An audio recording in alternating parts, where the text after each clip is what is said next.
Welcome to the First Read Ultimate Spider-Man podcast, where we break down Bendis' iconic run on Ultimate Spider-Man, issues 1 through 160 in Earth 1610. I'm Zach, and with me today is the real winner of the first presidential debate, John Opat. Yellow is the color of my energy. How you doing, Mr. Future President?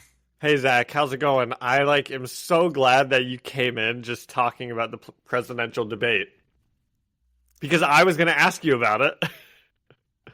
Dude, my mom called me about it. That's how you know it's bad. We try not to talk politics because it never goes well.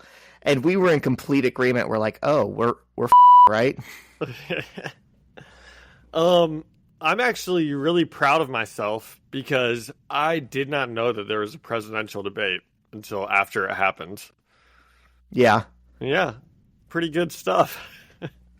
But after it happened, boy howdy, did everyone know there was a debate. Yeah, I can't really find anyone who's watched it though. So I actually was hoping that you would be able to give me some of the best bits about it. I think my friend Chris is who I'm going to vote for because he's the best golfer out of the three of them. And that seemed important from one of the clips that I saw. Yeah, this might be forgotten by the time some people hear this episode, but they spent more time arguing about who's the better golfer than they spent talking about, I think it was childcare or something.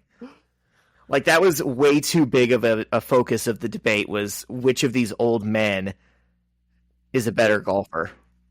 Dude, it's hard for me to articulate just how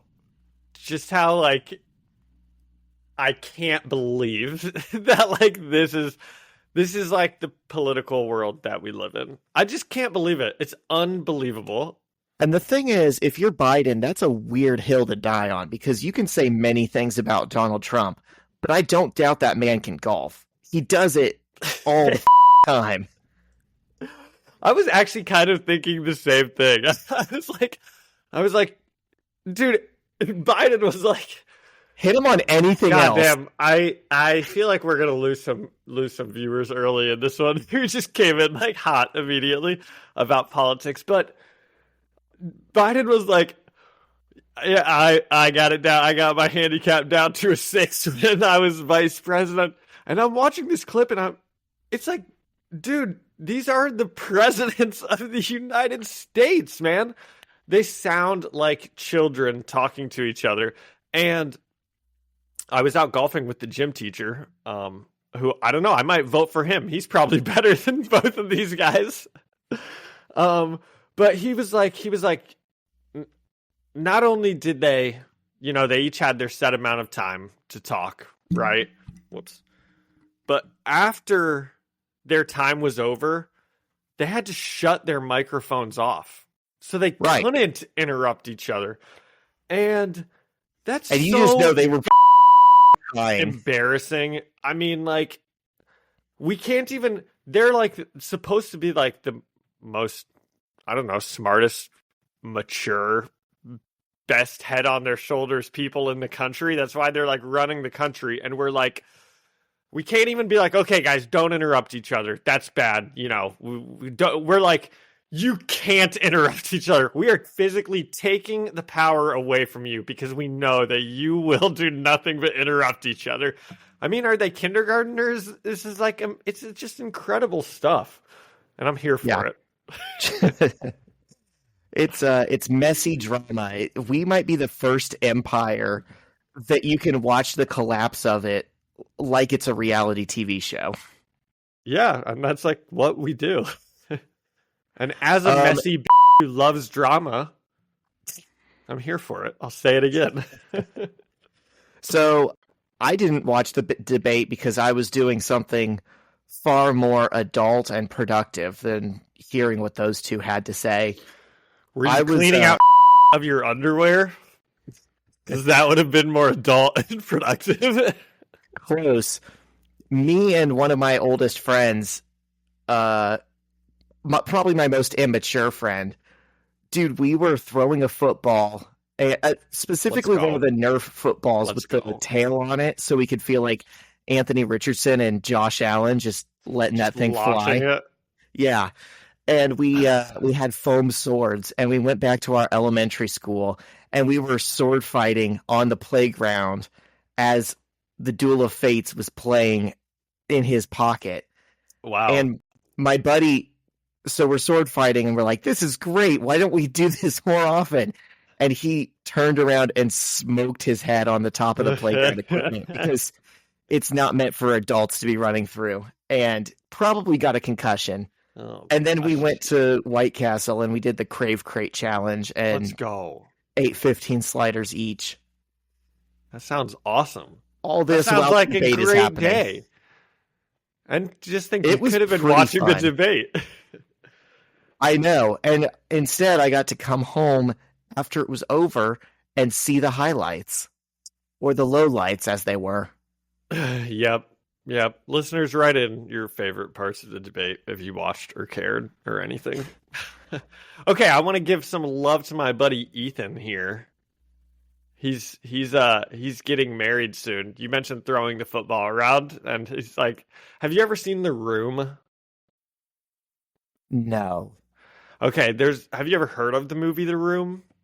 No. Oh my gosh. I find that hard to believe. It's like renownedly known as like the worst movie of all time. There was even James Franco and like I think maybe like Seth Rogen or something. They made a movie about the making of The Room called The Disaster Artist. If that rings any bells at all. But well, that was based on a book that the co-star of the movie wrote, and then they made that into a movie. But anyway, dude, A lot of lore. There kind of is. And if you watch the movie, dude, it's like hauntingly bad. But it's like hard to describe. But in random scenes, they will just go and like throw the football around. That's just what they'll do. And it's like the most awkward looking thing ever. You're like, these guys have never seen a football game in their life. But anyway, it always reminds me of my buddy Ethan because he legitimately will like show up with a football and be like, hey guys, you want to go toss the football around? That's very me coded. And he brought a football to the showing of The Room that we saw, and Tommy Wiseau, who's the maker of it, who's like the most insane person you've ever seen in your entire life, he like threw the football around with Ethan, like a catch back and forth, and it was like the best thing of all time.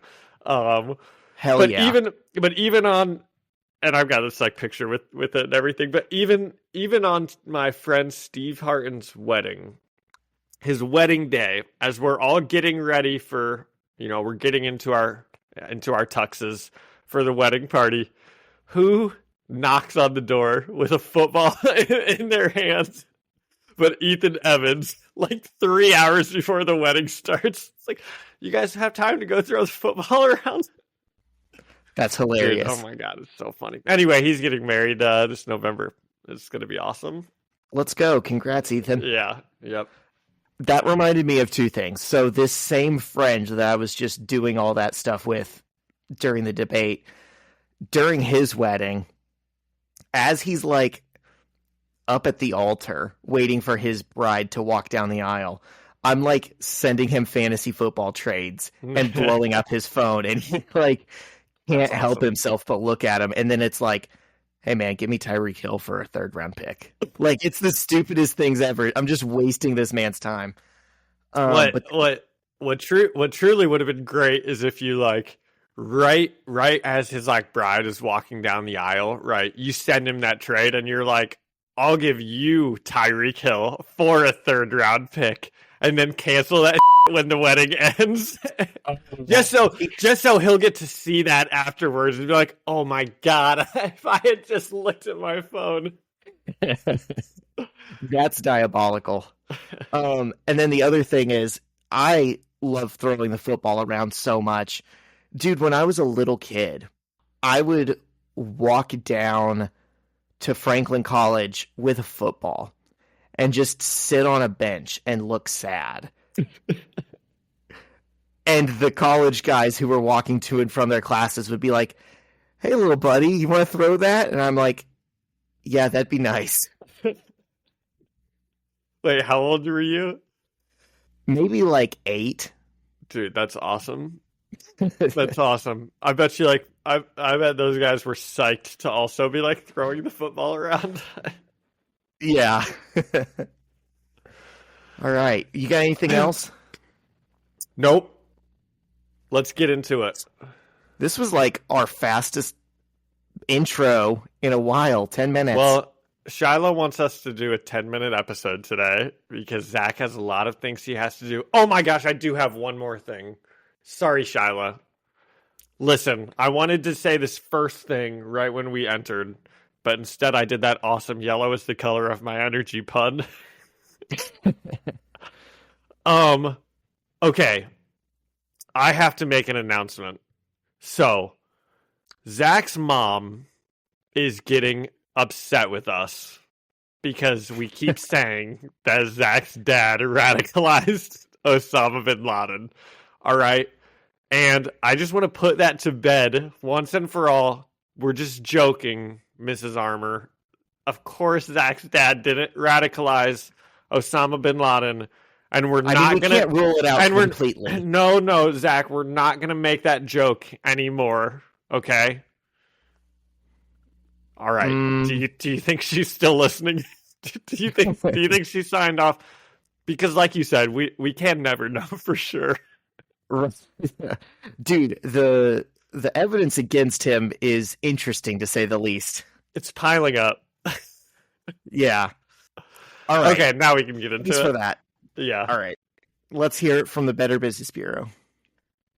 Every business says they're better. But the ones that earn and display the BBB seal back it up. It instantly identifies businesses that are committed to operating with integrity, honoring promises, and telling the truth.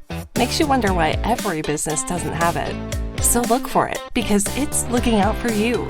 That's why it's the sign of a better business. And find a better business anytime at bbb.org. We're getting into a new arc today, starting with Ultimate Spider-Man 118. This one's written by Brian Michael Bendis, penciled by Stuart Immonen, inked by Wade Von Grodbadger, colored by Justin Ponzer, and lettered by VC's Corey Petit. Did you notice that our issues don't have titles? Yeah, they kind of did away with that. We've had so many, like, it seems like almost every issue now is like a multi-issue arc. Mm-hmm. That, I don't know, these like single ones, maybe they've stopped titling them. These two were the first two that I noticed it. Well, on the last issue, it said, next issue, Spidey and his amazing friends. Oh, okay. But it doesn't say that in this issue. Yeah. So we open the issue. Peter is sitting in his room trying to study about Einstein, but his mind keeps drifting back to holding Harry Osborn's dead body. And then this is something that we just get for like the first half of this, is we just keep bouncing between what all the kids are doing. So the next person we see is Kong, who's doing push-ups in his room so that he can slim down and get strong to impress Kitty. And he's thinking about how he wants to date her, and he always gets friend-zoned, and he's not going to let that happen this time. And then he wonders if her and Peter did it. Dude, he wonders so much more than that. You're skipping over so much internal monologue here. Okay. You skipped John, over the most important part. Feel free to jump in. Yes, he says, I wish Peter Parker would just confide in me that he's really Spider-Man so we can talk about her. But if he knew I figured out he was Spider-Man, he would spaz. So I'm just going to have to respect his boundaries. I wonder if they did it. You missed the whole purpose of us seeing his internal monologue. We now know that Kong does know that Peter is Spider-Man. I think we already knew. No, but not explicitly. We Okay. just I think you only think that because you've read it before. I mean, that's possible. He at least was suspicious all the way back in I don't know, issue 13 or something. But we maybe only even picked up on that because you already knew that. No, he like tried to say, hey, I think Peter's Spider-Man, and Peter had to let Flash beat him up to prove that he wasn't. Oh, okay. Yeah, I kind of remember kick that. him into his locker or whatever. Yeah. No, Yeah. I'm sorry. Kong kicked Peter into his locker, and then that's when Gwen Stacy pulled the knife on him. Oh, yeah. And everyone else was like, Kong, you're an idiot. If he was Spider-Man, you wouldn't have just been able to kick him into his locker. But I think Kong always kind of knew that Peter was letting him. Yeah. So good for Kong. Now we finally get an answer to the question we've been wondering. Yes. And thank you, John, for mentioning that, because I just ran right through it. All right, so we cut to Mary Jane, who's working at the mall, and I couldn't remember, is this the first we've heard of her having a job at Corn Dog on a Stick? I think it is. I was thinking that too. I was like, oh, Mary Jane works at Corn Dog on a Stick. Look at that. Yeah, and she's thinking about how much this job sucks and how mean the manager is when someone comes up to order lemonade. And MJ almost doesn't recognize that it's Liz, because Liz is walking around in a Hello Kitty hoodie with her hood up. And she asks MJ if she looks bad, and MJ says she doesn't look like herself. And Liz is like, yeah, I'm having girl problems. And Mary Jane says, oh, sure. And then gives her the lemonade for free. Okay, and Zach skipped over a ton of stuff again, so let's talk about all of that. There's a lot of text bubbles here, dude. So Mary Jane, yeah, it's because they're thinking Mary Jane's like at her job, and she's like thinking about how much she hates her job and her manager, and she's like, because he's always saying things like, if you have time to lean, you have time to clean, and then she says her boss says it right as the scene is ending. After she talks to Liz, she's like leaning on the counter, and he's like, MJ, if you have time to lean. And it's just, very relatable stuff. Yep. And John, if it seems like I missed a lot, okay, yeah, it's because I did these notes last night at like 10:30 as I was watching Talladega Nights: The Ballad of Ricky Bobby before it gets taken down off of Netflix. Great movie. So I was a little distracted. Also, Liz goes to like pay for the lemonade. MJ like gives her a thing of lemonade, and Liz goes to pay for it, and MJ's like, please, it's water and sugar, and just hands it to her. And that's awesome. That's what I would do to my friends if I worked at a place that I didn't care about. MJ's a real one for that. Yeah.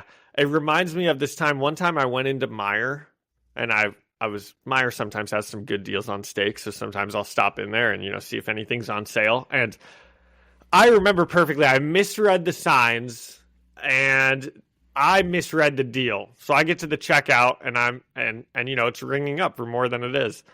So I like call this woman over. She's probably a little younger than me working there.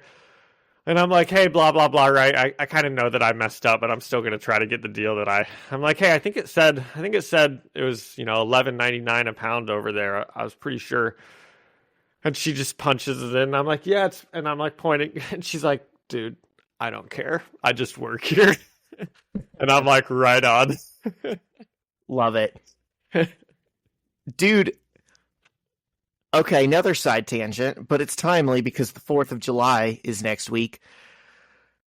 When I was in high school, me and my buddy Austin... My buddy and I... Okay, I'm not telling the story now. Damn it. Sorry, webheads. My buddy and I used to... This was when we were in high school. We were under 18, and you have to be 18 to buy fireworks. And we almost saw it as like a sport to try and, if we were at Colts games, we would try and get a beer. Or if we were, if it was near the 4th of July, we would try and get fireworks. You're a wild kid, Zach. We never did get a beer. We just would try, and that was like in middle school. But the fun of it was, can we get away with buying these things that we're not supposed to have? And we never failed getting fireworks. And one of the times that we really should have was there was like this family-owned firework tent in the Walmart parking lot. And we just walked in confidently, filled up a cart of everything we wanted, and then went to the checkout booth, which was just like a little table. And it was like the mom, the dad, and their teenage daughter, who was like maybe our age. And we specifically got in the daughter's checkout line. And she's like, hey, yeah, can I see your IDs? And we just hand it to her. And I'm like 80% sure this is not going to work. And she does a double take at our IDs. She's like, wait a minute. And then her mom is like, here, let me look at that. And she blows up on her mom. And she's like, God, I've got this, okay? You don't have to double check me on everything.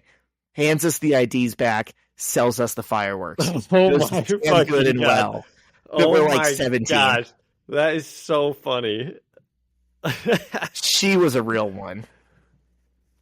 Wow, that's awesome. I wonder, do you think she knew that you were under 18?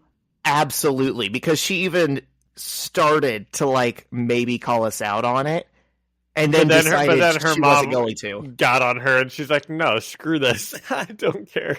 Yes, that's awesome. We were able to exploit some bigger problem that was going on with her and her mom. Okay.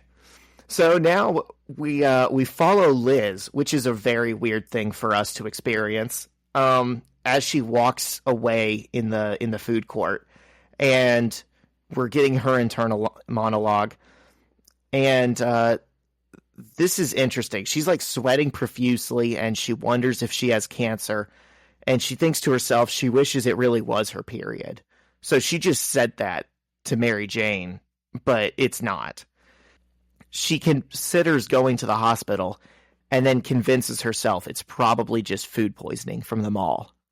And she's sitting there leaned up against like one of those child toys that, you get in and you put in a quarter and it rocks back and forth. And she's like sweating and she's just going, yeah, okay, food poisoning. That's what it is. I will say, as I read this page, I did have the thought, oh, I bet Liz is a mutant. I bet she's about to get some powers. Wouldn't that be ironic after we built her up as like the biggest mutant phobe? Wouldn't it be? And then we switch to someone we haven't seen in a minute. I mean, at least extensively. This is Johnny Storm, and he's on a first date somewhere in town. He's like sitting outside in the outdoor seating of like a cafe or something.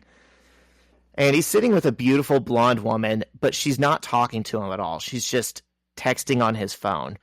And he's getting annoyed that she's texting through their whole first date instead of talking to him. She's not texting on his phone. She's on her texting phone. On her phone. Well, it could have been his phone. We don't know. It could be. Yeah. And she suddenly says, okay, they're here. And Johnny asks, who? And then the two are immediately swarmed by paparazzi, snapping pictures of them and yelling at him to kiss her. And they're like, say the line, say flame on. Hey, Johnny, say flame on. And he just looks miserable. He looks very mad at the situation. This girl just used him for publicity. Yeah. I wouldn't be very happy about that. It's not cool. And you know what? He's a catch. Maybe she would have actually enjoyed an honest date with him. Yeah. He should go out with Liz Allen. I wonder if he'll try in this very issue. Stay tuned. And we cut to Kitty in the cafeteria, who can feel everyone's gaze on her. And she thinks, okay, you want something to stare at? Here you go. And she stands up, spreads her arms, and phases through the floor and falls into the gymnasium below. And then she sits on the floor sad and thinks, yeah, Kitty, you really showed them. There are a couple people staring at her in the panel where she's thinking that, but there's not that many people staring at her. There's a lot more people that are going to look at her if she stands up and falls through the floor.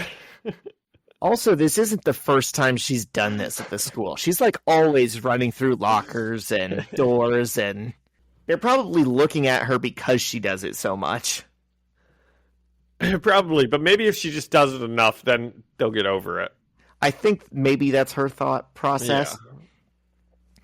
Yeah. Okay, now we're kind of done jumping from person to person to person. At this point, school lets out, and Peter and MJ notice Johnny Storm parked outside of the school in a blue convertible. And they go over to talk to him, and MJ's excited. She hugs him, and it's like, oh my god, Johnny Storm. And Peter tells him he can't be there. He's kind of pissed. Johnny says he was bored and he has no friends, so he decided to stop by. And Peter's afraid that if he's seen with Johnny Storm, people will realize he's Spider-Man, because everyone knows Spider-Man goes to the school, right? So, if Peter is hanging out with an unknown superhero right outside the school, they might put two and two together. And Johnny just says no one's paying attention to Peter. And he says he's there to talk to Liz. And MJ's like, you kind of freaked her out last time, and she doesn't like mutants. And Johnny reminds her that he's not a mutant. He says he doesn't know what it is, but there's just something he likes about her. And MJ says it's probably the fact that she doesn't like him. And Johnny admits that he finds that very attractive. And Peter's still just yapping off to the side, saying Johnny can't be there. But neither MJ nor Johnny are acknowledging him. And he just asks, can anyone hear me, or am I in an internal monologue? And Johnny says there's a million reasons I could be here. Oh, hey, I could be her friend. Yo, ex-girl. And he points at Kitty Pryde, who's walking out of school with Kong. And she glares over at him until she realizes who it is, then runs over to hug him. So, John, now there's two superpowered people hanging out with Peter, if we're counting. Yep. And Kong has Kong has kind of an uneasy look on his face here, watching Kitty be like, oh my god, Johnny Storm. I'll be right back. Yeah, it's a famous, attractive young lad. He feels some competition. Definitely. And they catch up, and Johnny looks at Kitty standing next to Peter and MJ and blurts out, oh wait, you two used to, and now you're, and she's, and all of them glare at Johnny, and he realizes he needs to shut up. That was funny. Have you ever been that person, John? That is funny. Just calls out something very awkward? Yeah, I'm sure I've done that before a time or two. I've done that way too many times. I felt this at a deep level. I do stuff like that with the kids on purpose. Like, once they get to like 7th and 8th grade, they will talk, boys and girls talk to each other, but then if, as the teachers, we like point it out, we're like, I almost like use some real kids' names there because we've said it a million times. We'll be like, JJ, you sure do seem like you're talking to Elle a lot. So embarrassed. That's great. You're the devil. It is. And Johnny asks what everyone's doing that night, and Kitty jokes that she's raising Peter's robot baby. Because remember, that whole raise a baby project is still going on. All these kids are walking around carrying baby dolls. And Kong walks up and tells Kitty he thinks she has another visitor. And we see a giant ice slide coming from out of the distance as Iceman from the X-Men slides into the scene. And John, this just felt like a sitcom moment. Like there needs to be a canned applause as he walks up. Yeah, I hate his do-rag hat. It's pretty culturally inappropriate. I don't know why they thought it was like cool, but you know, in the 2000s, they were like, we have to let everyone know this isn't their father's Iceman. This guy rocks. I didn't even notice that it was like a do-rag until just now. I thought he was just wearing a backwards hat, and I hated that, and now I hate it more.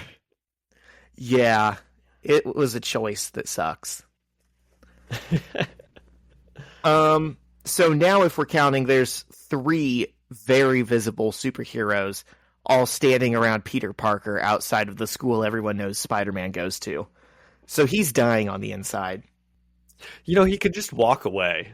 Yeah, that's the easy solution, isn't it? Instead of like yelling at everyone else to leave, just walk away. Right. Go, hey, Flash, come over here. There's some people that want to meet you, and then walk away and let everyone keep thinking Flash is Spider-Man. Yeah. And Kitty's like, oh my God, this isn't happening. And Bobby, that's Bobby Drake, Iceman, says he came because he wanted to tell her he's sorry about how it all went down before she left. And Peter whispers to MJ, this is a nightmare. And she assures him no one is looking at him. And then Iceman explains that he and Kitty used to hook up, and she yells, no. And then he says, we had a thing, and she yells, no.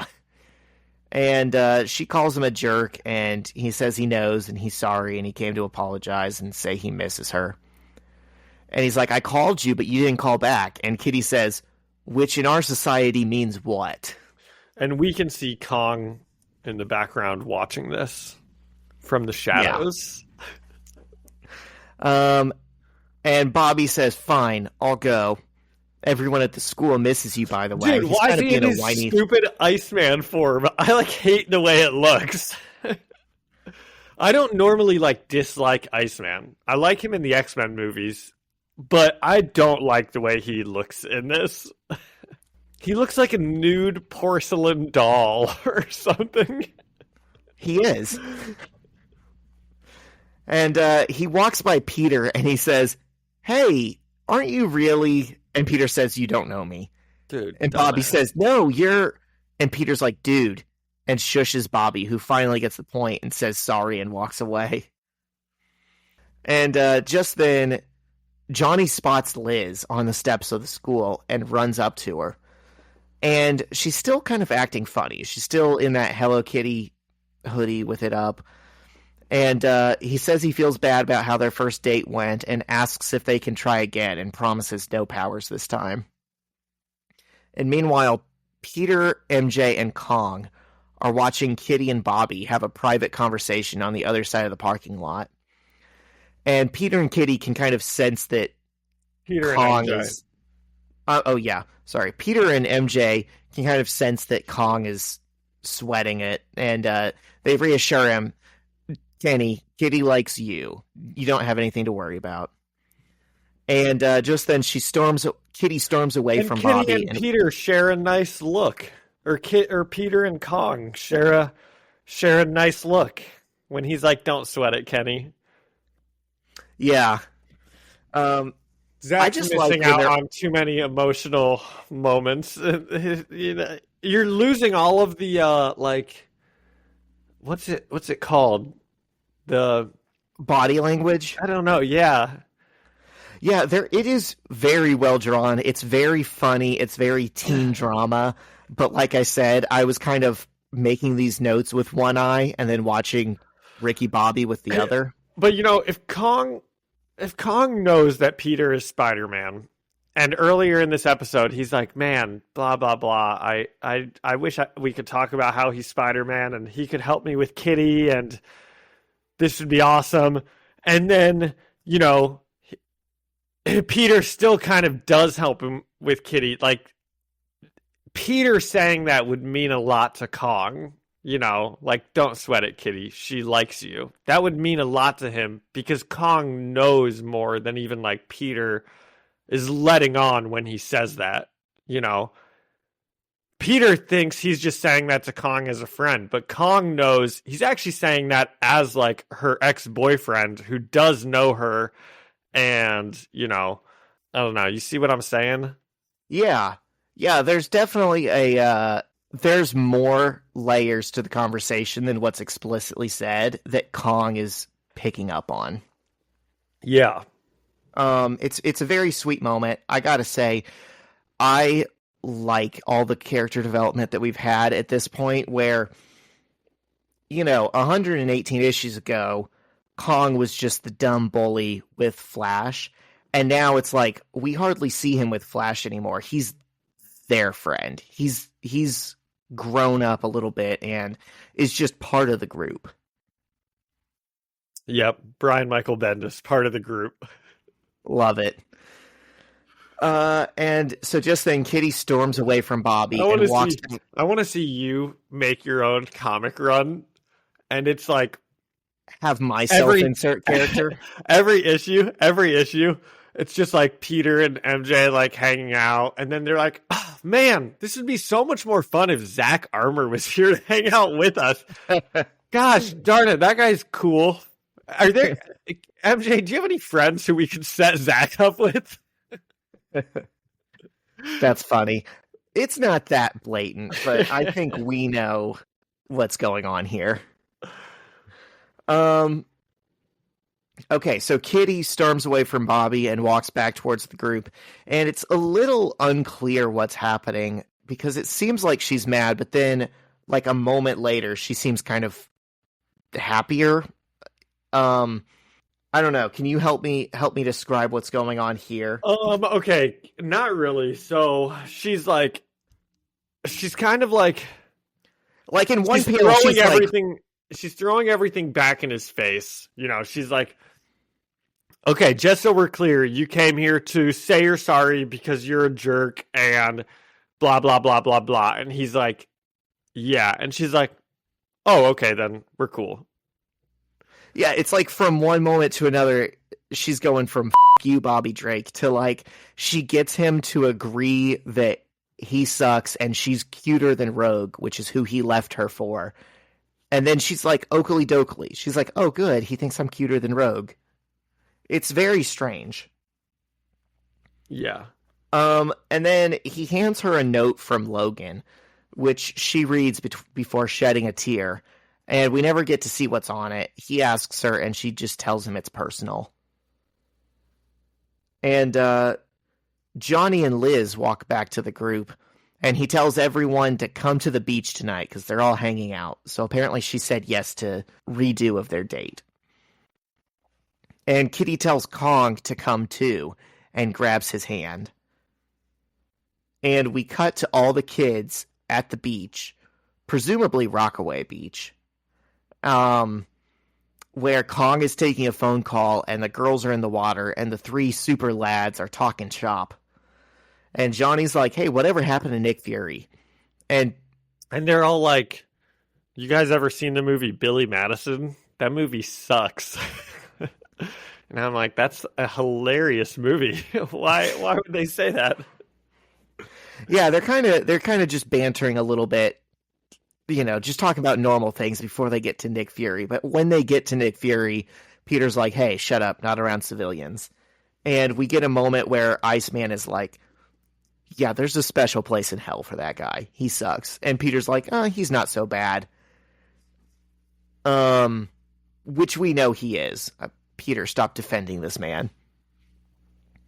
And Kong gets off the phone and rejoins the super lads.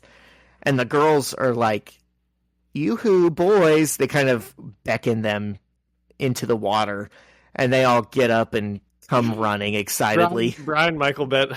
I'm sorry. I can't get over this Brian Michael Bendis insert character ever since you told me that was kind of what it was a couple weeks ago.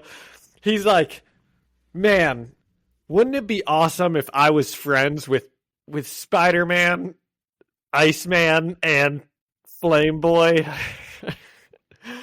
And gosh, and we just like hung out and went to the beach together. That'd be just so much fun.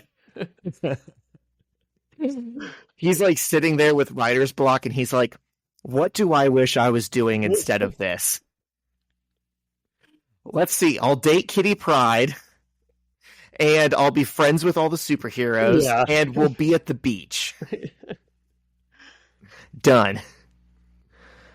Um, and so they're all playing in the water, and apparently they're there a while because the next scene it's nighttime, and they're doing what they did the last time they went to the beach. They're all sitting around a campfire on the shore, just talking and cuddling, and Peter and MJ are snuggled up and start kissing, and Liz and Johnny look like they're getting pretty close too, and it's just one of those friend hangs, when you're teenagers. And in this moment, I really empathize with Iceman because, John, I can specifically remember being in high school and being at something like this where it was late at night and we're at someone's pool party and they pull out the inflatable screen and they're projecting a movie on the screen, and everyone's there were like 3 couples that started dating at that party, and everyone's cuddling and kissing, and I'm like the one, like third wheel. I'm the single person at this party, and I'm the only one actually watching the movie, and I'm like, man, that's Iceman right now. We've all been there. So it's just a nice, sweet, calm moment, and Liz starts to say something to Johnny, but then she says ow and doubles over in pain. And because she did that, she gets too close to the fire and her hair catches on fire. And then she starts screaming and the fire spreads across her body, like, very quickly. And Johnny starts yelling, I didn't do anything! I didn't do anything! And we get a big final panel. She's a mutant! We get a big final panel of all the kids watching Liz in shock as she becomes completely engulfed in flames. This is just like their last beach hangout sesh went. Exactly like it. Because he got too close to the fire and caught on fire. Well, is that what happened? I think she just became a fire person. It's unclear because she is kind of sitting close to the fire, but I think you're right. But I think the other kids are supposed to think at first, oh man, Liz just caught on fire. She caught on fire, yeah. They pretty quickly realize, oh, she's a mutant. Okay, do you have a rating scale for this one? I do. I gave this 8 out of 10 superheroes showing up for a public powwow with Peter Parker. I'm going to give this one 9 out of 10 superheroes showing up for a public powwow with Peter Parker. I thought this was a really good one. On like page 5, that's when I texted you and I was like, okay, I'm doing issue 1. This is awesome. Did you say you were doing issue 1? Yes, but then I read both of them and I was like, okay, I'll just do whichever one you don't want to do because those were both awesome. Okay, good. You know what? I think I might bump mine up to 9 because I was very tired last night and I was like, I don't know, this is an 8. But the more I think about it, this is exactly what I like about this series and what keeps me coming back to it, which is these are all real and fleshed out characters, and it's just fun and cute when you put them all in a situation together. Well, all of the internal monologues are great at the beginning. I love what's happening with Kong. I'm very torn about him being an insert for the writer. I think that's pretty funny, but it doesn't stop me from liking the character a lot. Sure. So I think it's nice. It's nice we get to see him. He tells us about Peter, that he knows it's Peter Parker, and he gets some good moments, and there's some good stuff with Kitty in there. So pretty good stuff. Yeah. 9 out of 10, some would say. Yeah. Okay, issue 119. Magneto's on the cover. This is where I was like, oh, never mind, I'll do either issue. We're finally going to get a Magneto issue. I've been waiting for this forever. So Magneto's on the cover, and Liz has spontaneously combusted at the bonfire, and she just kind of freaks out and flies up into the air. And Peter yells at Johnny to go after her while everyone else is just like, what the heck happened? Is she a mutant? I don't know. And Johnny attempts to calm Liz down in midair, but she blasts him and he starts falling towards the ocean. So now Peter yells at Bobby to go and try to help her next. And Bobby does a big ice spiral around her and she cools off and he's able to bring her back down to Earth in human and nude form. New teenage transformation. So the group shot. Oh, we might be getting hammered in this issue. So the group is like, "Oh my gosh, Liz, you might be a mutant." And she yells back that she isn't one before Kong says, "Didn't you say that your uncle was a mutant?" And Liz yells at him to shut up and flames ignite her hand.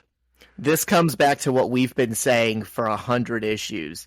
There's no way in hell she has a mutant uncle. I think she does. She made that up 100%. No, because that's how it's like it's in her bloodline, you know? I mean, that's what they're trying to say, but I think she's saying shut up like I think she said that on a whim one time so people would stop saying that she's like racist against mutants. And she's like, stop bringing up. Or maybe she actually does. Maybe her uncle is... That's why she hates mutants. Nightcrawler. Her uncle is not Nightcrawler. Okay, that's the other thing. We find out later... That's the other thing, John. Her uncle's not Nightcrawler. No, I know this theory's been bouncing around for a while. We find out later who her father is. So we would be able to know who her uncle is. And I don't think she has a mutant uncle. I'm just going to say it. I think she was capping. Okay. I think that she does. So I guess listeners write in. Yeah. Who's right? Yeah. So just then Johnny Storm's phone beeps and he looks at it and says he has to go. And Peter tries to get him to stay. He's like, dude, we're in the middle of something. But Johnny says, I'm sorry, but if this pager goes off, that means something bigger than any of this is going on, and I have to report in. And then he flames on and flies off. So that's kind of interesting. I mean, what is happening with the Fantastic Four? I think we'd have to pick up the latest issue of Ultimate Fantastic Four to know. Would we? Probably.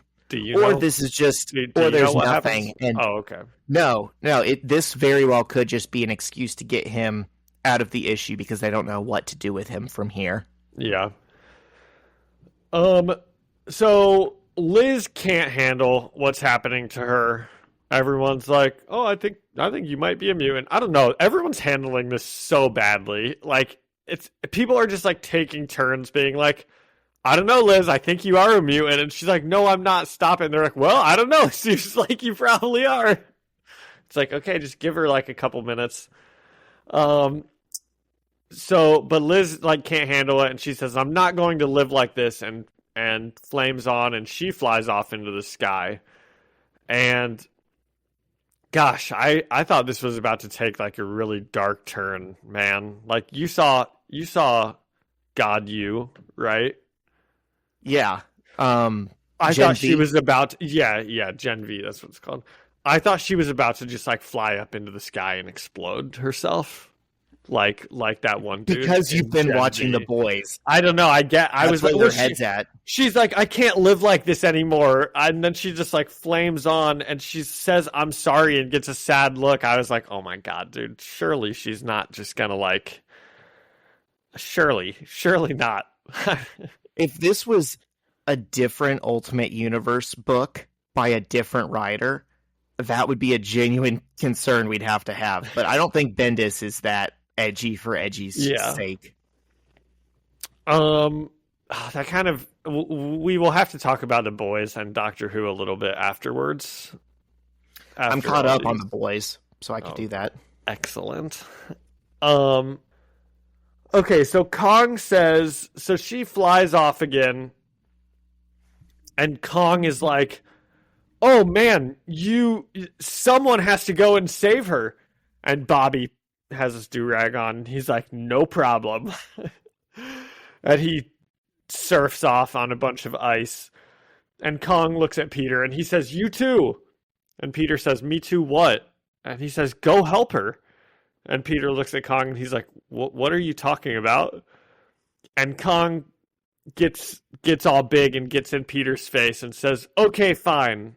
Normally it's all fine and good. You want to pretend we all don't know who you really are, but now she needs your help, man. You're like expertise." And Peter looks at Kong and he's like, "Kenny." And he goes, "We've all been in class together, all of us since second grade, our whole lives, and she needs your help. I don't care how you have to go do it.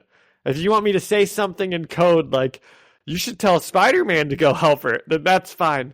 And Kong turns around and he looks off into the sky and he gets real big and he's kind of like hamming it up a little bit. And he's like, "Boy, I sure do wish someone would go tell Spider-Man to help out his lifelong friend who's going through some majorness that, like, only he could help her deal with."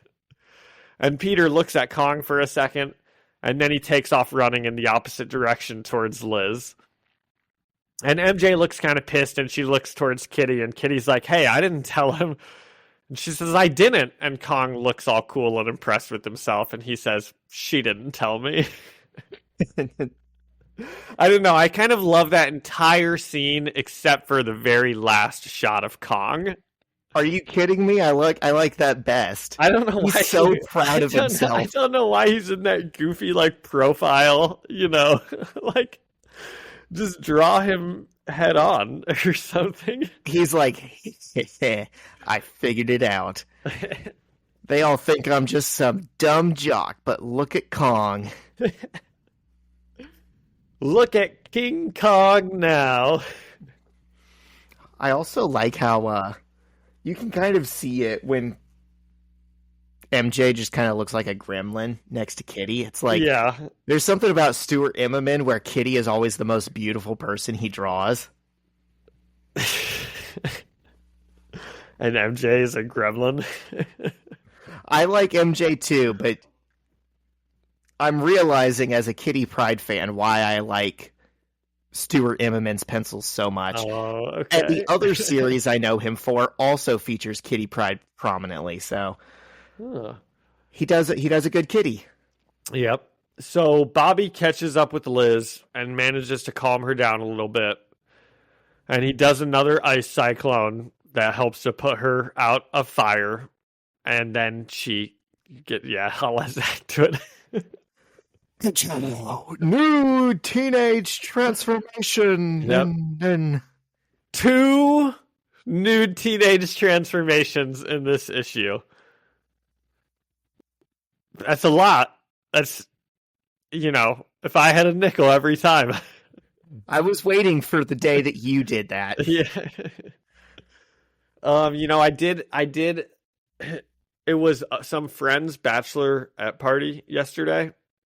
So all of the lady friends in my friend group were obviously out at a bachelorette party. So that means all of the male friends had the night to themselves, the kids, so it was like a bro and baby LAN we had last night, And anyway, of course, when I walked in, I had the boys are back in town playing on my phone, and it reminded me of that joke that you said that is hilarious. It's hey, it's kind of strange that there's 4,000 songs about falling in love, but only one about the boys being back in town.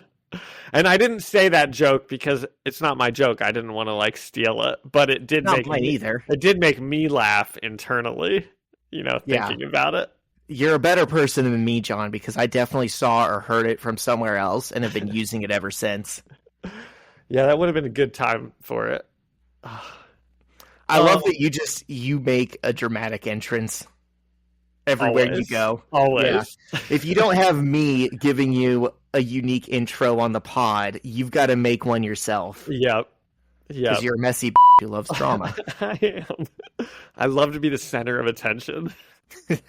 I've also started this bit. This is not the same, but I've sort of started this bit where anytime I've been a little more open about the fact that you and I do a podcast together. I'm not like totally like keeping it secret as much as I do, but oh, you're not ashamed of me now? But anytime somebody asks us what it's about, they'll be like, "Oh, what do you guys do?" I'll be like, "It's like we do like an alpha male podcast, like teaching guys how to be like alphas and how to like not let women like bother them or anything like that." And then of course I'll be like, "No, we do like a comic book podcast, obviously." but that's like how I go into it now. Dude, it's so hard to explain to people. Like, sometimes they'll be like, oh, yeah, this came up on the podcast the other day. We were talking about this. And people will just look at me strange, and they're like, your comic book podcast? And I'm like, yeah, we kind of just say whatever's on our minds. Yeah. Okay, where was I? So Liz is naked. Liz is... Yeah. Okay, so Liz is like oh wait, I'm sorry, I skipped ahead, guys. Sorry. So Bobby catches Liz, she does a new teenage transformation, and Liz says, "Stop looking at me." And Bobby's like, "I can't help it. My entire life has been about looking at girls naked." And Bobby freezes. Yeah. Gross. Come on, dude. She can't help it. Okay, first of all, for Bobby, sorry, I'm going to defend the teenage boy who's looking at the teenage girl right now. He's like holding her in his arms. He like caught her in midair naked. How could you not look? I mean, there's not many places for him to look. It doesn't seem like he's like glaring. Yeah, I mean, obviously he's going to see her, but like, don't dwell on it and don't make it weird for her, dude. I mean, yeah, it's kind of a weird line. But the very next thing he does is he freezes a big block of ice around her so nobody can see her. And I wrote, what a gentleman. Yeah, he basically does the Captain America thing. He just encloses her in a block of ice where her head is sticking out. Yep. It's a reverse Walt Disney. Was his head frozen? That's only his head. That's the conspiracy theory, is they have like his head frozen under the Disney castle for the day that like cryogenics can bring him back. Maybe, man. Who okay, knows? But the other thing I was going to say about Bobby, and it's not canon in this universe, but we now know he's gay. He's a gay character who, for years, kind of hammed it up and acted like he liked women, but it was always very superficial. It was clearly an act. And Bendis is the person who told us that he was gay. Interesting. Okay. You know what? Never mind. That's so off topic. Well, now I have to know. Okay. Do you know what my favorite conspiracy theory has become? How were you going to not tell me this? Come on, dude. What's your favorite conspiracy theory that's not that my dad radicalized bin Laden? I have become in love with people thinking that the Earth is flat. Oh yeah. I think Kyrie Irving thinking that the Earth is flat. I just love it, Zach, because it doesn't matter at all. It's like the stupidest thing I've ever heard. Who cares one way or the other? That's how I like think about politics. I'm like, I think about it like these flat earthers, and how I think about them, which is like, yeah, who cares? Yeah, it might be flat. I saw a Keanu Reeves quote recently where he's like, I'm at the point in my life where that's what made I'm not me think going to of argue that. with people. That's how I'm. What made me think of that was your thing about Walt Disney being frozen underground, and it's like, maybe, he might be. It doesn't affect me in any way, so why does it matter? Yeah, you can kind of look at them and be like, huh, that's real dumb, and then just move on. The thing where it's harder to do that is like when it's like actually harming people. Well, when conspiracy theories start hurting people, yeah, then you can't really like, you know. But those are good examples of things where it's just dumb bitches being dumb bitches. Yeah. Hey, maybe it is flat, man. Try to figure it out. That's a good way to spend your life. So Bobby says after he's frozen a big ice block around Gwen, he's like, "That's your first superhero lesson." Before Spider-Man swing. Liz, yep. Who did I say? Gwen is another blonde girl they went to high school with who now has powers. We saw a lot of nude teenage transformations of. Yeah, I can see how you got them mixed up. Before Spider-Man swings in and says, "Don't leave home naked." I don't think that's what Bobby was going to say was the number one superhero rule. Surely he was going to say, "Bring a spare change of clothes." It's the same thing. But nobody leaves home naked. I mean, not a superhero rule. I guess. Peter has been really sucking on these. He's kind of been. The last few issues. I know. That's sort of. He's been off with his quips a little bit. So Liz gets surprised by the sight of Spider-Man and flames out again, breaking out of all the ice. And Liz is like, "Oh my God, my life is over.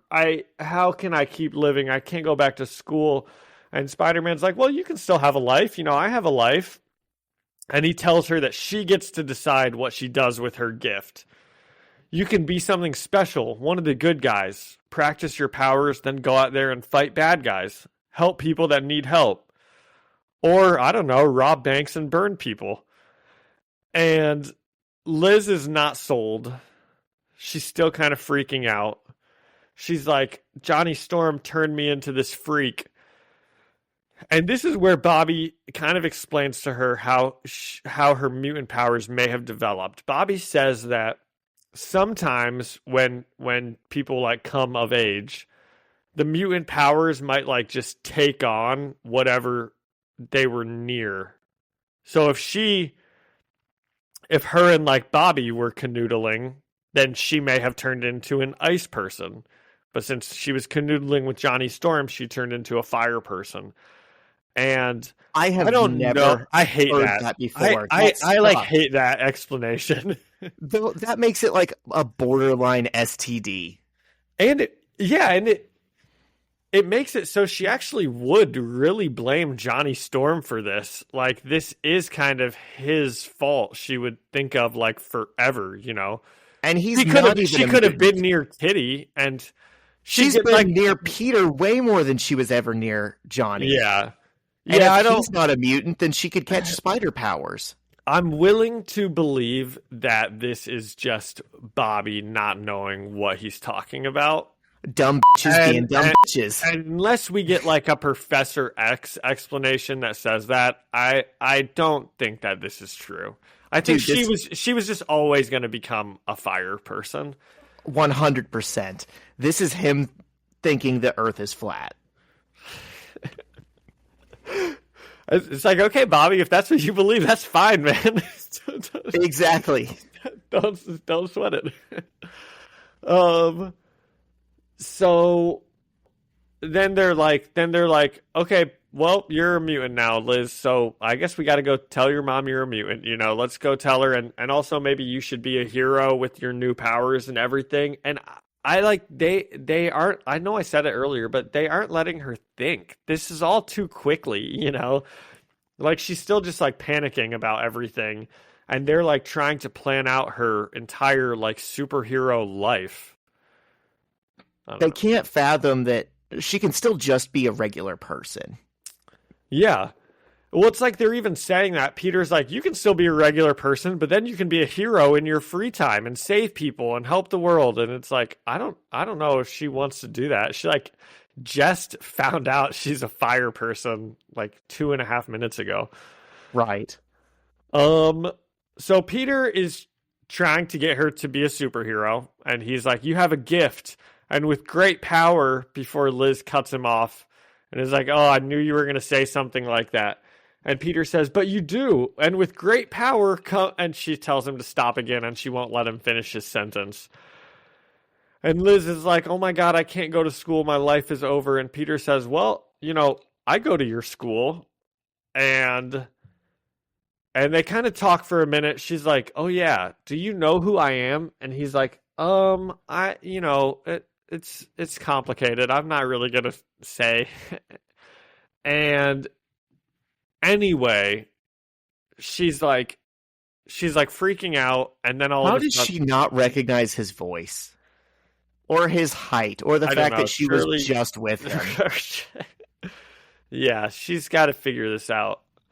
And he's like, see, so you can still go to school. And then she's like, but why would I go to school if I can do this? And she like flies off into the sky all like happy and pumped up. And it's like, okay, that kind of turned on a dime. And Peter even says that. He turns to Bobby and says, that was a strange conversation, even for me. Before Bobby says, I totally saw her naked. Yeah, dude, we know. We all did. So then Peter swings after Liz and they chat for a minute about this is when they talk about Peter knowing her at school. And he's like, yeah, I do, but he won't tell her who she is. And just then they're all up in the sky together, Peter, Bobby, and Liz, and they all turn and look off panel at something. And they're like, oh, no way. What's that? Seriously, what is that? And we turn the page, and it's a big picture of Magneto floating in the sky. And he says, destiny, my child. I'm hooked. I wish we were reading the next one this week. I wish that they all said, no way. Who is that? Seriously, who is that? Because it's pretty obvious that Magneto is a person, Wouldn't they know who that is? I mean, right, I think that's a little bit of writing, trying to be like, what is that? So we don't know. But they should have just said who, because it is pretty obvious it's like a person in midair. So yeah.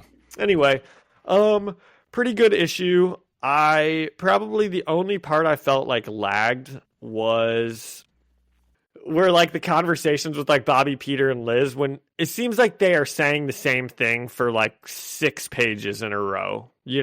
She's freaking out. They try to help her. She flies off. They say the same thing. She flies off. It's like the same thing. We're just getting over and over again. So that is probably the only place where it really like lagged for me, but pretty good, all things considered. Yeah. It's got enjoyable. a little bit of Magneto cheese again. They did put him on the cover and then not put him in the issue at all. But maybe next issue. He'll be in the next one. Maybe. Yeah. It's abundantly clear that their plan for this issue was just, hey, you know how there was that cartoon Spider-Man and His Amazing Friends with Spider-Man, Firestar, and Drake Iceman? Bell? Oh, okay. What if we just did an entire issue that's just those 3 characters talking? Wouldn't that be great? Because everyone remembers the show. That's what they're doing here. It would have been better without Bobby. Well, if this was like Kitty, Peter, and Johnny Storm, I don't know. This was not as good as the first issue. The first one was better. That he just showed up and is now part of the group and is part of this issue. But it's to set this up. It's because they're doing Spider-Man and His Amazing Friends. Well, I'll still give this one an 8. An 8 out of 10. I don't know. New teenage transformations. I was gonna say 8 out of 10 girls Bobby has seen naked. Yeah. But yeah, we'll do something like that. I don't believe his number is that high, but okay, Bobby. This, unfortunately, the end of this, I was just like scrolling back through the panels, and unfortunately the last like 10 pages of this kind of take away from the awesome scene of Kong being like, boy, I wish somebody would tell Spider-Man to go and help Liz Allen right now, Yeah, I agree. That is the clear highlight. Yeah. Do we have anything else to say about issue 119, John? I don't think so. You were just telling me about how much you like Stuart Immonen's drawings. Were you going to leave that in, or was that, I was just telling you to to appreciate this picture of Magneto, because I feel like you're not there yet, where I think it's still weird to you looking at a different art style. So I'm just saying this is a good example of like when he's on, he's on. Yeah. Yeah, I don't really like the way Magneto looks.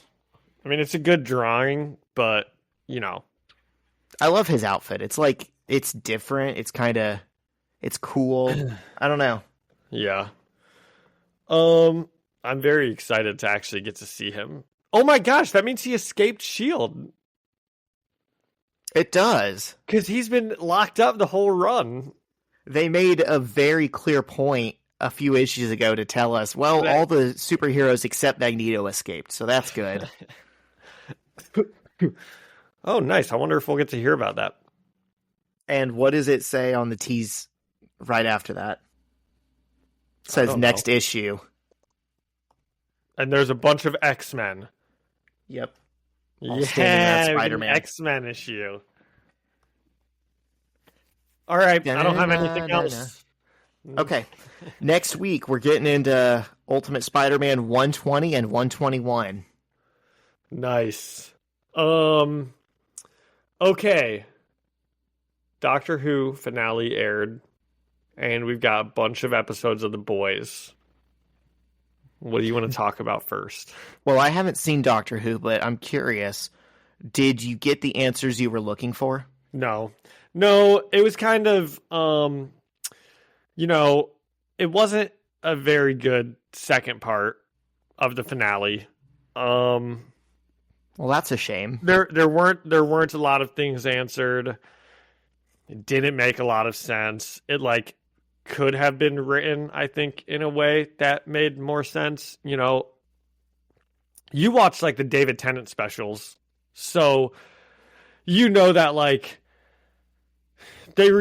they regenerated, and even the TARDIS split up into two TARDISes because they hit it with a hammer or something, and it, I don't know if you remember that, but anyway, the whole finale was this bad guy, the main villain was, he has been attached to the TARDIS since basically forever.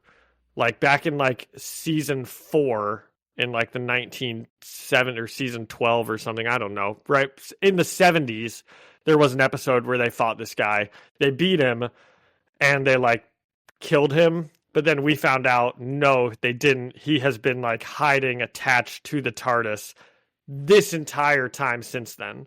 Sure. And that's and it's a Horcrux. It's just not, that just doesn't make sense when you actually think about it. And because there's been so many things that have happened that we're just okay, he's just been here the whole time. And there's been a million times where there's been multiple TARDISes around at the same time. And it's okay, so was he here in both situations? But anyway, and I don't know, it just could have been written so much better. They could have, we know in that David Tennant episode, they went out to the skirts of the universe. Just say he hopped on then, oh, they went out to the edge of the universe and he found it. That's how the toy maker came back. Or just be somehow when the TARDIS split into two, he was able to do something, just so you're not rewriting a million episodes to be oh, actually there was a villain attached to the TARDIS, traveling with them the entire time. I don't know. I don't really like that idea, but it's fine. It's not, it's not that big of a deal. It was still kind of a fun episode, but it wasn't particularly great. The reviews I've seen of it, I don't think people are very psyched on it. Well, that's a shame. But it was still fun, Yeah. That's there were still some fine moments. So, and also one other thing is, right at the beginning of the episode, they kill off some big characters, and it's oh man, this is serious. And then the very next scene, they kill off everybody, right? The whole city turns into dust, and then the whole world does, and it's immediately you're 2 scenes in and you're oh, okay, this is going to end by them just reversing everything. They Right. aren't gonna, there's no other way to, we've now made the problem too big to where the only solution of it is like a time travel solution, which you're watching Doctor Who, so sometimes that happens. But I don't like that as much as like the story has to have stakes matter. consequences. Yeah, exactly. You know. Yeah. And then you give these characters who we've been with for, 10 years, you give them a good death scene and a good like speech, and then it's like, oh no, they're back. It's fine. So I don't know. Yeah, I can see how that feels kind of cheap.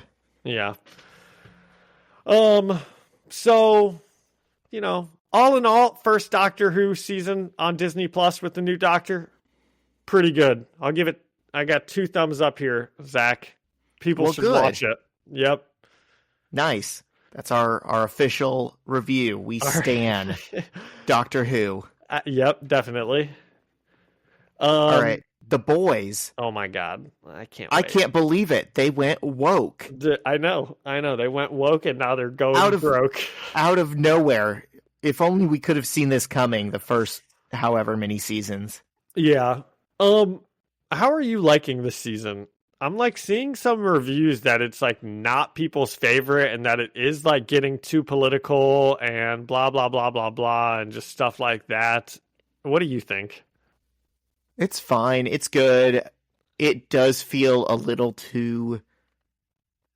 It feels a little too real. It feels a little too relevant, And then also it's very reference heavy. It's very reference dependent, Like I had to pause it the other day and explain to Shyla that they were referencing Pizzagate and this is what Pizzagate was. It's... Oh, yeah. The more plugged in you are, the more you get what they're trying to do.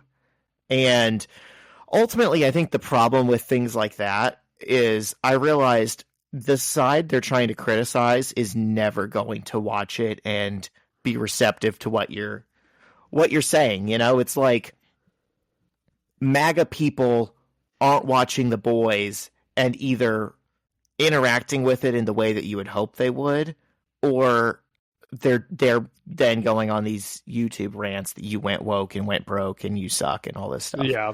You end up preaching to the choir. Yeah. Yeah. I don't necessarily think it's any more political than it always was. I think that, unfortunately, real world politics have just gotten so absurdly stupid that you can't even like comment on it without it seeming like you're, like it's just so stupid, right? It's just like like what you said with the Pizzagate. That happened in real life. That people were like going into a pizza place with no holding guns in people's faces, being like, "Where are the kids?" So it's not the boys' fault that like real world is so stupid and people are so dumb in it that you can't even like make satire, because the satire is like as ridiculous as real life is. It's the Saturday Night Live problem. Like, you couldn't make a cold open making fun of this debate that just happened because it was already so... You could just show the debate and it'd be funnier than anything that you could make fun of it. There's no way to make a joke that's like more ridiculous. That is like the Trump problem, yeah, because the guy's saying such absurd things that you can't even like fake things he's saying, because it's like, well, he says stupider things than that in real life. And people's media literacy is so bad these days, you can't tone it down and get your message across. Yeah. And then when you play it up, it's, you've overdone it. It looks ridiculous.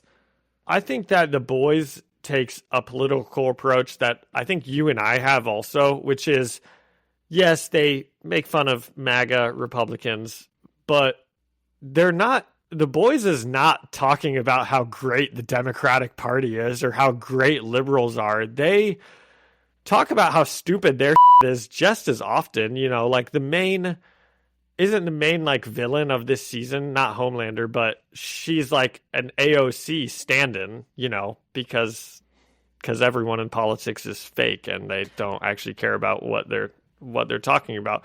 And then they also like show Vought, and yeah, Vought is like supposed to be like a conservative leaning thing, but they're also just any corporation. So they're like, we've got 3 black heroes, and we love our diversity and people of color, and it's like they're making fun of like liberals when they do that type of stuff, because that's like the stupid things that like, Heroical victories. Exactly. Yeah. So I don't know. I think if Republicans are watching this just being like they've gone woke, they're pushing an agenda, then you're not watching the show. And yeah, the media, you don't have any media literacy, and you just like see yourself as a victim in like everything that you watch. Yeah. It did also crack me up that they're parodying more than just politics. Like they kind of take the whole superhero TV and film genre, because they're taking the piss out of how Marvel will announce like the next 10 phases and have a big screen of a timeline of like 200 movies that all look ridiculous. And and Adrian's like, we did reshoots, it's the most expensive thing we've ever made, so it's gotta be good. Yes, and they made fun of the Batman movie. They're like, we used a Nirvana soundtrack, and there's a 12-minute sequence in total darkness. Yeah. I like all those things. Arguably, I like some of those things better than I even like The Boys, and that speaks to it's easier to make criticism than to make art that stands on its own. But they really got their asses with some of those comments. Okay, the episode with Homelander going back to his like home. Oh my gosh, it's like the best episode of TV. Homelander in the homeland. Gosh, there's just so much like tension when he's on the screen at any time. I didn't love it as much as I think you do, because we've seen like 4 seasons now of this being how he acts. To me, there was no tension. He walked in with the cake, and I immediately knew not a single one of these people are making it out of here alive. It's not like that's it's not as tense as like season 1, episode 1, when it's revealed that he's a bad guy. I think it's more tense because he does walk in, and you do know that the whole time. The whole time you're like, he's going to kill all these people. By the end of this episode, he's going to kill all of these people. And I don't know, you don't like put yourself in the position of like one of those people in the room, just like how much like fear and just like, how would you even handle being in that situation? Well, when that one lady, like the director, whoever was in charge, walked in and is like, Homelander, this is enough. Leave these people alone. You're mad at me. And she got him to go into that other room. I thought for sure she was just pulling his attention away so that they could get away in the elevator. And like, of course, they probably wouldn't have actually made it, right? But it just baffled me that no one tried. Yeah. Yeah. Oh, I love this show. It's like the best show. Okay, and then what happened in this most recent one? Was that not the most recent one? We watched that one this week, and then it didn't let us watch any others. No, Did something else come out? Yeah, there's been one more since, and it's yeah, okay, I kind of remember what happens in it now. Okay, if I have one problem with The Boys, is that the one where Frenchie turns himself into the police? Yeah, and they like fight beat up animals the whole I did see that one. Ooh, I kind of liked that. Because oh gosh, I like. Here's the thing. So there's like 2 different types of villains in The Boys, right? There's the people who are just like unrealistically big pieces of shit, like Homelander and like all the sex criminals and weirdos. And then there's the people who are just kind of sneakily like very bad people, very immoral, but you can kind of like empathize with them, like Vicky, the Yeah. AOC stand-in. And so I like her, and I kind of like Stan Edgar, because at the end of the day, the protagonists that we follow, their hands are just as dirty as these people's, And I kind of liked having the two groups have to meet up and work together for like a common purpose. And then at the end of the day, everyone just goes their separate ways. That was fun to see. Well, they will probably have to do that more, because at a certain point, this is just going to become like Homelander versus, and I can't imagine like Newman and Stan Edgar are going to be on Homelander's side when all that happens. Like, maybe they I hope not, but I kind of hope Newman gets like a redemption arc, because I sort of like her. That's your AOC politics. Just kidding. Yeah, I think I'm hoping A-Train joins the team before he gets his brain lasered out of his head by Homelander, which is obviously coming. Yeah, he's definitely in the midst of a redemption arc. Yeah. Okay, if there's one thing I don't like about The Boys, and I'm glad you watched this most recent episode because it happened a couple times, it's getting to the point where every single time somebody is on screen and you don't know their name, but they're like prominent on the screen, you're like, oh, that person's going to die, And it happened multiple times immediately where they showed a random person and I was like, oh, that person's about to die. And not 2 seconds later, they were dead.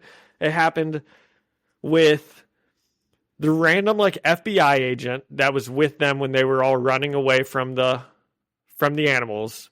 She's just like in the background the whole time. You never even see her. I didn't even know she was there. And then there's one particular shot where she's like right in the middle of everything when she's running. And I literally only had time to think to myself, who is that person? She's about to die. And then a sheep like explodes her 1 second later. And then it also happened with the guy in the hospital where they show him for like 2 seconds and he's like, oh, come on, I'm a good guy. You should give me your number. Immediately, he's like, has Huey's dad inside of him and he's dead.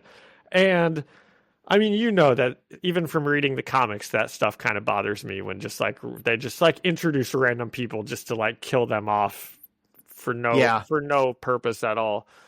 And then they don't even talk about it. They don't spare them all a second thought or anything. They make it into the barn, nobody's like, where's that FBI agent that we were with? Oh my gosh. Oh no. Okay. Well, at least she's dead. Okay. We got to survive. They just it's like she was never there to begin with, And it also gives our heroes too much plot armor when everyone around them is constantly getting blown up and our people are always the ones that are safe, Well, it shows the hypocrisy of them that, when the show started, the premise of it was these are the people who are sick and tired of there being collateral damage from soups. And here we are. Huey's dad kills so many people. Yeah. And there will never be any accountability or answers for those families because no, they don't even talk about it. Even Huey is not even he doesn't care. They are the collateral damage for his now. Yeah. Yeah. That's why I say people like him and Butcher are just as bad as Newman and Stan Edgar, in different ways. And you could say maybe they did harm on a larger scale, but it's just the whole thing. Both sides, good and bad. It's just hurting people. And it's all in a very dark and, at the end of the day, predictable way. Now, it still comes out to be television you can't take your eyes off of. But that's just why I think I still put X-Men 97 and Invincible over it just a little bit. Yeah. Yeah, all three of those shows are really good. And episode 4 was phenomenal. It got me really hooked on The Boys this season. This past episode I didn't like that much because I just don't care what's happening with Frenchie's storylines at all. I don't care that he's feeling bad and has Catholic guilt about everything that he's done. Shouldn't he have kind of come to terms with everything he's done by now? It's been a while. And I didn't care about them fighting the beat up animals at all. I was like, oh my gosh, this is so dumb. And then the scene with Huey's dad, I just wasn't, none of the storylines in this past episode like really got me. But then at the very end, the very last scene, you find out Butcher like kidnapped that guy and chopped his legs off, and I'm like, oh, I'm back. This is awesome. I was getting a little emotional with Huey and his dad. I mean, I still made me cry, of course. Like, it was predictable, fine. you know. It was fine, but the moment he was like, "Hey, where'd your mom go?" I'm like, "Oh, this guy's cooked. This isn't gonna go well for him." Yeah. I think you're right when you said like him killing all those people. That's like the problem for Huey, you know. And I don't know. It's hard for me to get really attached to Huey being like, "Oh, I have to kill my own dad. This is like so sad." Well, we just saw your dad go on like a murderous rampage in a hospital. So it's not like, I don't know. It's not as like emotional as if he didn't do all of that type of stuff. Right. But good stuff. Okay, what else do you have? What else do I have? What are you watching or reading right now? Nothing. Okay. Oh my gosh. I think I have a listener comment who maybe asked about Spy Family. Oh, hell yeah. I did finish that and have started rewatching it. So, John, you can actually watch Spy Family. I found out it's not just on the anime streaming app. They have it on Netflix. And it's dubbed and then also has, like, the closed captions. Yeah. Because sometimes, I love the little girl, but sometimes her voice is just a little too high and squeaky and fast. And I'm like, what the fuck did she just say? So I'm rewatching it on Hulu so I can kind of read along. That's awesome. I'll never check it out, but it's cool to know. Damn it. So this is on YouTube, My Hi Hi 1337, which is computer speak for Leet. Zach, I don't know if you knew that. I didn't. Okay. Hello, guys. Not sure if you checked the YouTube comments, but I figured I'd try reaching out here anyways. Love the podcast, and I got started listening to it as I was getting into Ultimate Spider-Man. I've since read all the issues up to the Miles run, and it's fun experiencing it again through the pod. Since I know Zach has read a lot of comics, I'm interested to hear his thoughts on the Spy Family manga. So I just got into... Okay. No, sorry, finish. Reading? Yeah, you took a pause. That's because I didn't know if you would know what that even is. I don't know what that means. So, yeah, I know what it is. Okay, I just got into my first manga series myself, and it's interesting to see how differently. Wow, that's a great use of an adverb right there. It is differently and not different. A lot of people would say different. To see how differently Japan does visual storytelling on paper. Things like onomatopoeia are used surprisingly differently. For example, Japanese doesn't just have onomatopoeia to describe real-world sounds, but also more abstract things like feelings. Think about the sound effects that sometimes play in anime when someone is shocked, surprised, for example. It even has a word for silence, tranquility, which I think would be very useful in comic books since it's difficult to capture in a visual medium. This is a pretty interesting comment. Yeah, thank you for writing in. So, I've read a lot of comics. I kind of hinted at this a few episodes ago when we talked about me walking through a bookstore high for the first time. I have always had like... Oh man, I got a $25 gift card to Barnes & Noble, so I gotta just eat a bunch of edibles and go there. Hell yeah. That it was a good time. Yeah. I've always had, and I'll admit it, it's a wrong stereotype about anime and manga, and I never tried to get into it as an adult. As a kid, I read some Yu-Gi-Oh manga back when that show was big. I guess I said that wrong. Yeah. Okay. I am going to pick up the Spy Family manga. I haven't yet. Shyla told me she saw it because I want to start with Volume 1. right now. I think they're on volume 11, so I've seen that in stores. But she knows a place nearby that has volume 1, and I'm going to pick that up maybe this week. Maybe just next time I'm up that way. And I will start reading it. And I'm excited to see what you're saying, where, some things are different. I'm interested to see what's different from it in the show. But I'm a noob with manga, and thank you for telling me some things to look forward to and to watch for. So is manga just like kind of Japanese style comic books? Or yes, but they do it differently. So it's like serialized in a different way where it really will go on forever, and they're not constantly rebooting and trying to make a new number 1 issue.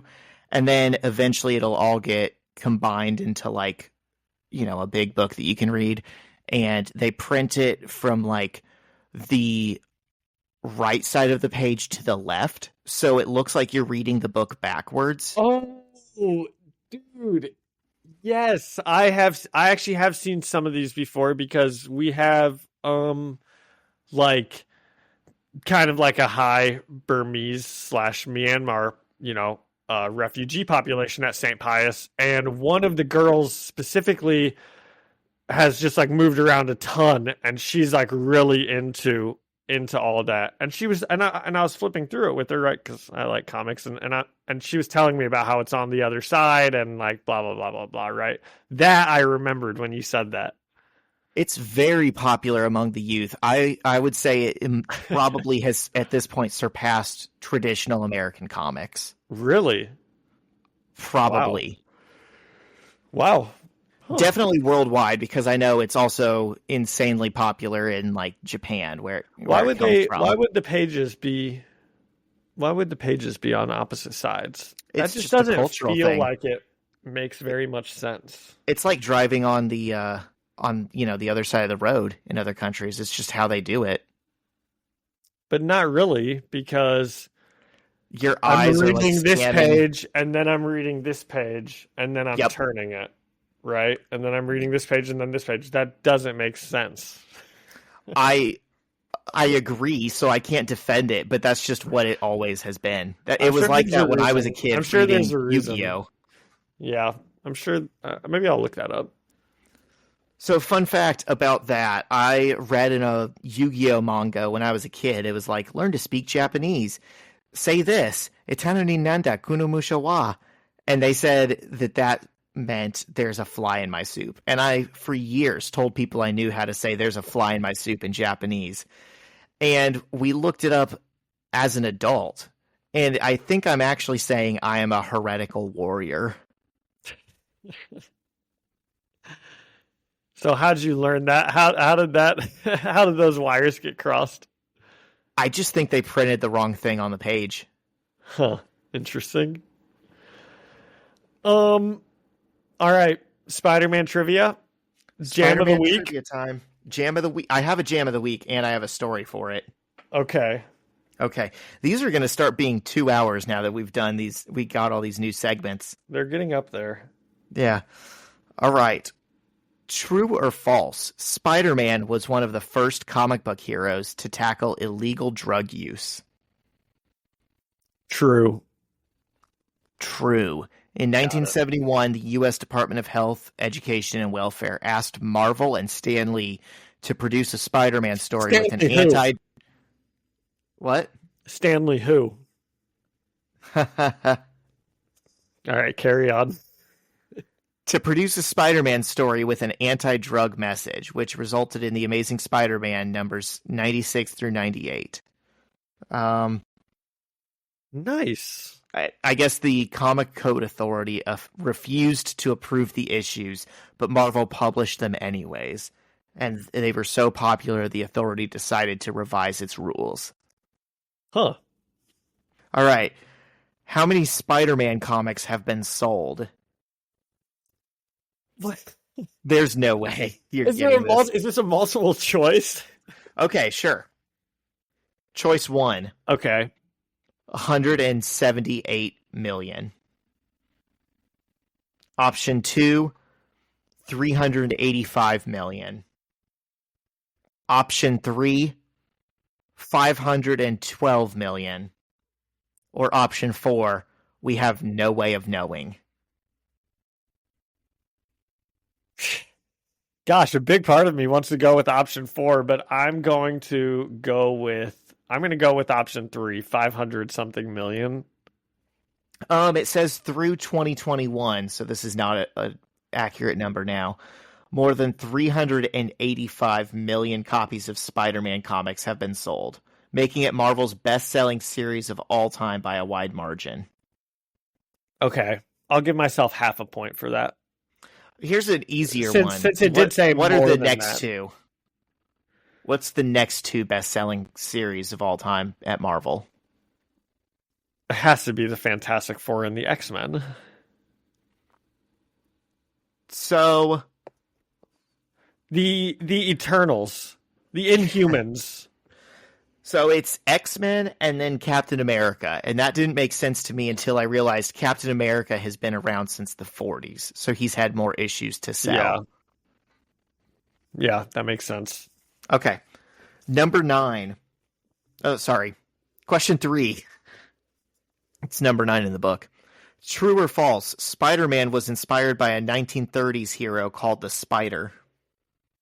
Why would this be in there if it was false? That'd be such a strange question to put in. I'll say true. Yeah, it's true. I've never heard of this guy.